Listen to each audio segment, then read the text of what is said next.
Hi, FOMOff here, not playing a game today, telling you about a tournament that I guarantee you will not want to miss. You will want to participate in it, and I know why some people don't. We have gone out of our way to fix every single one of those concerns because our number one priority with this tournament is for making it an enjoyable experience for community, learning, competition, and most of all, just letting everybody have a blast. We have come up with a way to meet all of those goals.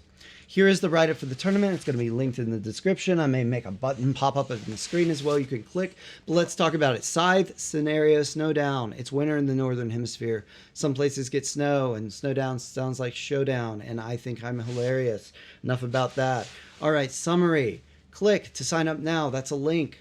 Beginning January 5th and spanning 6 to 7 weeks, it will have an all-new format, engineered to create an incredible experience for all skill levels. Our priority is that you will have a blast whether you lose every game or win it all. Join the Discord for more info, but for now, round robin. There are going to be 8 preliminary rounds that you play over 5 weeks. You're going to know your opponents and what the combos, faction map combos are for every one of those games, so you can schedule them at any time and any order over the 5 weeks. Okay, we're going to release them all at the start of the tournament. We're also going to do the matchups in such a way as to let you play as many players as possible of a similar skill level. And that's one of the reasons that I hope you guys sign up, a lot of you, because the more people we get and the greater variety of skill level we have, the better the chances that you're going to have a great tournament experience. Because you're going to get to spend a lot of those 8 games playing with people on a similar level to you. And I think that just makes for the best, most fun competitive Scythe. No one likes to get stomped, and to be honest, even stomping somebody is not as rewarding as just having a close, fun, nail-biting game, and that's what we're going to try to deliver. How are we going to do that? Well, each faction mat combo is going to be given a predetermined minimum bid. For those of you who are not as familiar with bidding, I have a video. It's linked in the FAQ, but if you search FOMOff, a guide to bidding, or something along those lines, you will find it. A bid is just a number of points that you subtract from a player at the end of the game before you determine who won, and it's to compensate for stronger combos versus weak combos. To play a stronger combo, you're going to have to subtract more points for your score at the end of the game. So you're going to have to do better than the other people, not just beat them, but beat them by a higher margin to make up for the fact that your combo's better. Is that sometimes an intimidating process? Yes, but we have a solution. We have predetermined minimum bids for all the combos, meaning that if a Polania combo is really worth 15 and an Albion combo is really worth 3, and you want the Albion combo in bid 3, the Polania player doesn't get to come in and say, haha, and take it for 0 and end the bidding.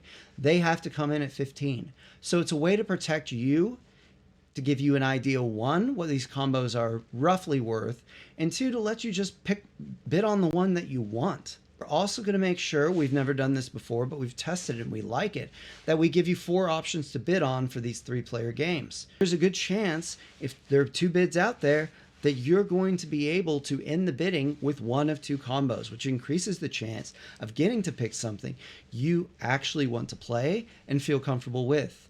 Here's another really exciting thing. Every single player is going to advance to this bracket. You're thinking, well, if I don't have to play a stiff competition, is that unfair to the people who may have to play more stiff competition? Well, yeah, maybe, but that's not our highest priority here. We're looking to have fun. We want a competitive tournament with a lot of tough competition and a lot of chance to learn, but we want fun. Let's go down to the bracket. This is an example only bracket for 17 competitors. Now, I hope we have a lot more than this, but this is an example of what it would look like. You want to win these prelim games for fun in a more favorable position, but you know what? Everyone's going to advance. Everybody's going to get a chance at the end to win it all. Let's talk about scenarios really quickly. We've done these before.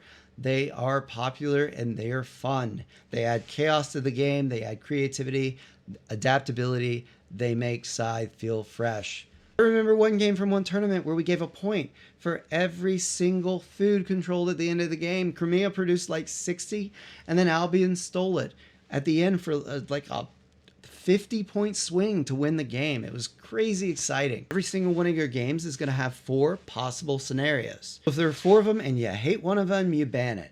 The 2 other players will each ban the one they like the least. And the one you're left with is the one you play. And now that you know what the scenario is, you're going to get to bid on the combos. You're going to have to be creative and you're going to have to adapt.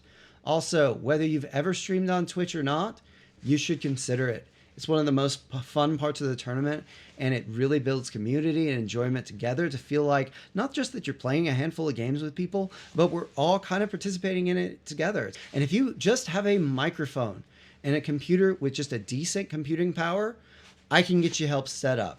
And even if you don't want to play in this tournament, I really hope you sign up to stream some games, because we can never have too many streamers. Each player is only going to play 1 to 3 games if the bracket looks like it does at the bottom. And we're going to try to compress it into as little time as possible while still making it work for everyone. I'm hoping to get the elimination round done in as little as a few days to a week. We can go into a second week if we need to, but basically while we're still rolling and everybody's keyed in, I want to run through this elimination round so we're all invested in what happens to the very end, and it makes for an exciting conclusion to what is hopefully a very exciting tournament. I really hope that it's going to be that for as many of you as it can be. And let's go. Thanks.